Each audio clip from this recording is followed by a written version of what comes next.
Imagine winning the corporate race, winning the rat race, being on the top of the world, earning hundreds of thousands of dollars, being in the top of a skyscraper for your office, having the car of your dreams, like a nice Mustang that you can just absolutely drag race on the weekends, having a boat, having the girlfriend and the house of your dreams.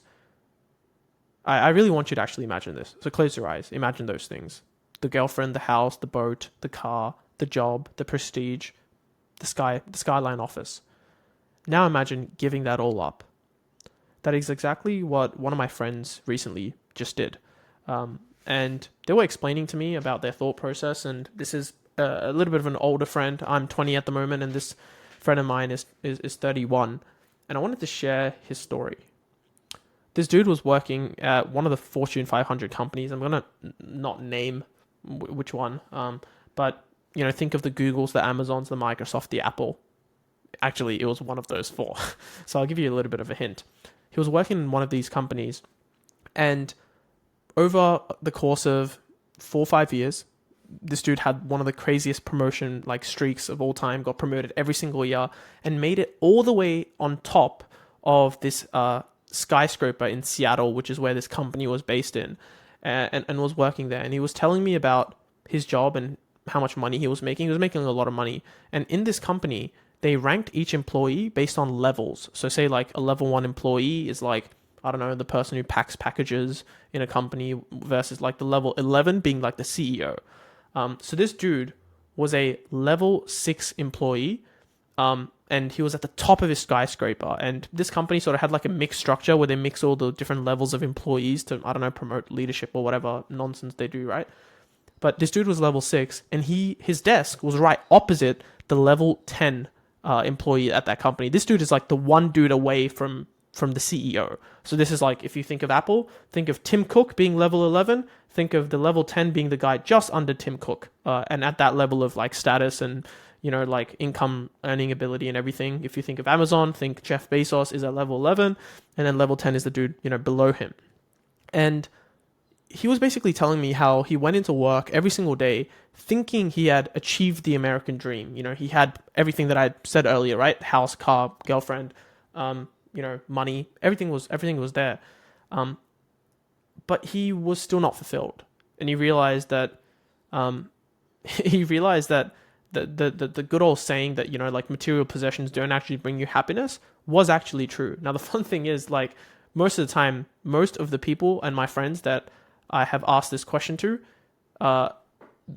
there's a clear difference between people who actually believe that versus people who actually have experienced it and then believe that. And I feel like the people that reach those levels of success when they have all the material possessions and everything, and then they tell you that, hey man, this is not worth it, I'm not fulfilled, that sort of hits different. Because when you talk to someone that doesn't have all of those things and is like, hey man, you don't need money, you don't need all this stuff.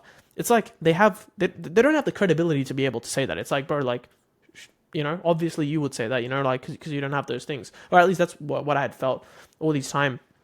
And the specific moment that I want to share with you is my friend told me that the reason and the decision that made him leave all of this stuff, quit all of this thing, give up that car, give up that boat, give up that house, not give up the girlfriend, but give up everything else, was the fact that he saw his across his desk for 2 years. He saw the level 10 employee at this company come day in, day out for 2 years. And this guy, he told me, was earning 22 USD, $22 million USD. That's how much this dude was earning per year. So he made $44 million in 2 years. And he saw this dude across his desk, and that was the promotion pathway. Like, my friend was eventually going to get to that dude in whatever, right? 5, 10, 15 years, whatever. But that was the dude. And he said that he did not see that level 10 employee smile once in those 2 years. He could just visibly see this dude was miserable. And, in the office, people chat around, and he knew that this dude had a family and he barely ever saw them. And one day he was just looking at it, and it had been 2 years, and he saw that dude and he saw the smile and emotions on his face. And he just decided, nah, that is not the life I want for myself. And he left. And for me, this was like, I think, really powerful, because it's a testament to my friend believing in himself, and also like fighting and overcoming and successfully, like, battling his way through the cognitive bias of loss aversion, which is basically this phenomenon that humans would much rather not lose something than gain something. If I said, hey, would you rather gain $100 or would you rather like not lose $100? People would say not lose $100, even though, it's sort of the same. And sometimes like a better way to maybe paint that is if I say, hey, would you want to risk $5 for $10? Most people would say no. Like, people don't want to risk. That's like loss aversion. I've basically butchered explaining it. But yeah, he did that. He left, and he left with a lot of uncertainty because obviously, nothing was promised. He gave up the American dream, but he found himself to be much more fulfilled as a result.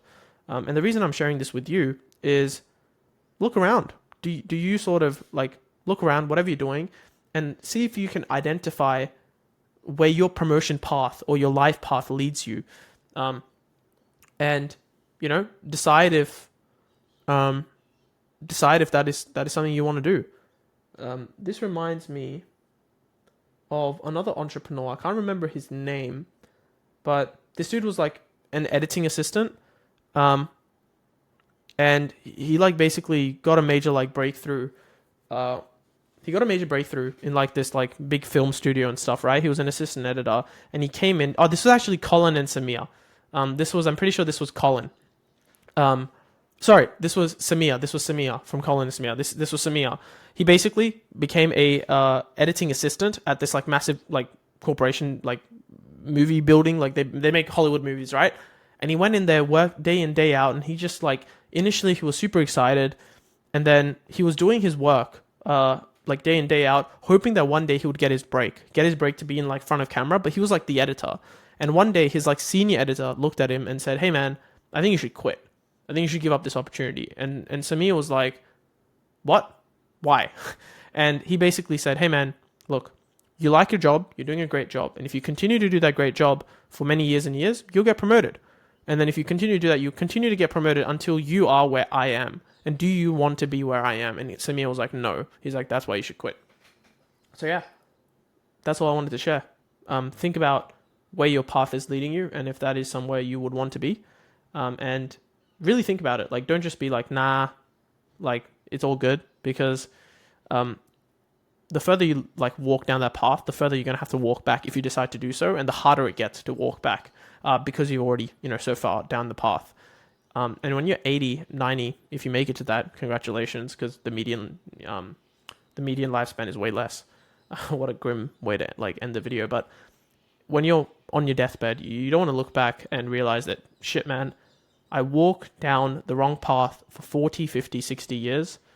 And basically like 10 years into that wrong path, I knew I was on the wrong path, but I never went back because I was like, nah, like 10 years is a lot. Let me just like, hopefully things get better. Don't leave it a chance. Yeah. This video was a little rambly, but fuck it.